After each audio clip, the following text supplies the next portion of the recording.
આમાં એના પંડિતજીને પ્રશ્ન પૂછ્યો, મારે તમને 3 પ્રશ્નો પૂછવા છે અને તમે જવાબ આપશો. પંડિતજીએ કીધું, આવડશે તો આપીશ. કે તમે પંડિત કેવા હો, વેદાંત ના પારંગત, તમને તો આવડે જ ને. મારો પહેલો પ્રશ્ન છે, ભગવાન ક્યાં રહે છે? બીજો પ્રશ્ન છે, ભગવાનનું કઈ બાજુ મુખ છે? ત્રીજો પ્રશ્ન છે, ભગવાન શું કરે છે આખો દિવસ? આ 3 પ્રશ્નના ઉત્તર આપો. પંડિતજી થી તો ઉત્તર થયા નહીં. એમ છું કે હવે મને થોડાક દિવસનો સમય આપો, હું પછી ઉત્તર આપીશ. એક દિવસ એના દીકરાએ પૂછ્યું, પિતાજી હમણાંથી તમે કેમ ઉદાસ રહ્યો છો? ત્યારે દુબળા કેમ થતા જાવ છો, કઈ ખાતા પીતા નથી? પછી વાત કરી, મને રાજાએ આવા પ્રશ્નો પૂછ્યા પણ જવાબ આવડતા નથી. જો નહીં જવાબ આવડે ને તો રાજા તો ગોળીએ દઈ દેશે, એનું મને દુઃખ છે. પછી એનો દીકરાએ કીધું, ઓહો, તમને જે મૂંઝવણ હોય મને કયો ને, મારે જેવું કામ હોય તો હું કરીશ. કીધું, આ 3 પ્રશ્નો છે, જવાબ દેવાના છે. પ્રશ્નો એને સંભળાવ્યા. ત્યારે કીધું, ઓહો, આના જવાબ તો હું આપી દઉં, હાલો. પછી તો દીકરાને લઈને પંડિતજી રાજસભામાં આવ્યા. 3 પ્રશ્નો રાજાએ પૂછ્યા. ત્યારે પંડિતજીએ કીધું, મારા કરતા મારો દીકરાને જવાબ દેતા હારા આવડે છે, એ જવાબ દેશે. એને બેસાડી દીધો આગળ અને 3 પ્રશ્ન સંભળાવ્યા.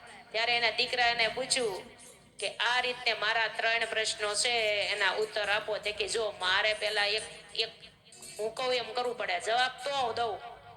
જવાબ જેને પ્રશ્ન પૂછે ને એ હેઠા બેઠા હોવા જોઈએ, જવાબ આપે એને થોડું ઊંચું બેસવું પડે. તો મને જરાક તમારી ગાદી ઉપર બેસવા દો ને તો ઉત્તર આપી શકાય. મારે સામે બેઠા હોય એ શ્રોતા કહેવાય ને ઉપર બેઠા એ વક્તા કહેવાય. મારે તમને ઉત્તર દેવા છે તો મારે આજનોથી રાજા બનવું પડે. આજ મને તમારી ગાદી આપો. ત્યારે કીધું, કાંઈ વાંધો નહીં ભાઈ, તમે ઉપર બેહો, હાલો હાલો વહી આવો, હું આ હામો બેહું. રાજા સામે બેહી ગયા. પછી પહેલો પ્રશ્ન એમ પૂછ્યો, ભગવાન ક્યાં રહે છે? તો ઓલા છોકરાએ કીધું, દૂધ લાવો. એક વાસણમાં દૂધ લાવો. દૂધ લાવ્યા.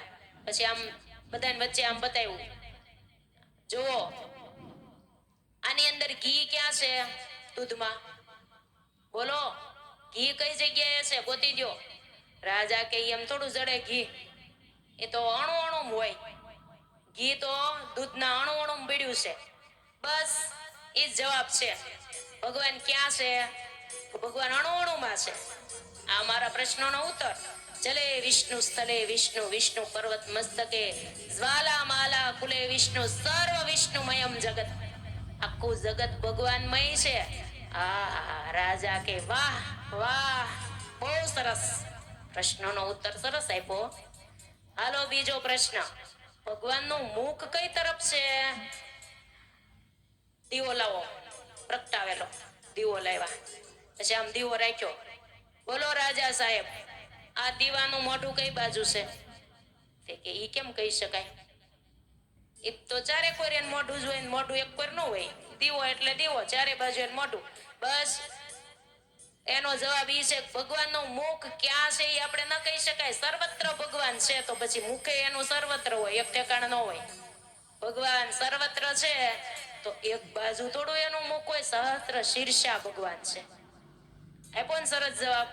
રાજા કે વાહ વાહ, તમારા પંડિતજી દીકરો ગજબનો, બહુ હોશિયાર. ત્રીજો પ્રશ્ન, ભગવાન આખો દિવસ શું કરે છે? એનો ધંધો શું, બિઝનેસ શું? ત્યારે ઓલા છોકરાએ કીધું, મહારાજ હજી તમને સમજાણું નહીં, ભગવાન હું બિઝનેસ કરે છે?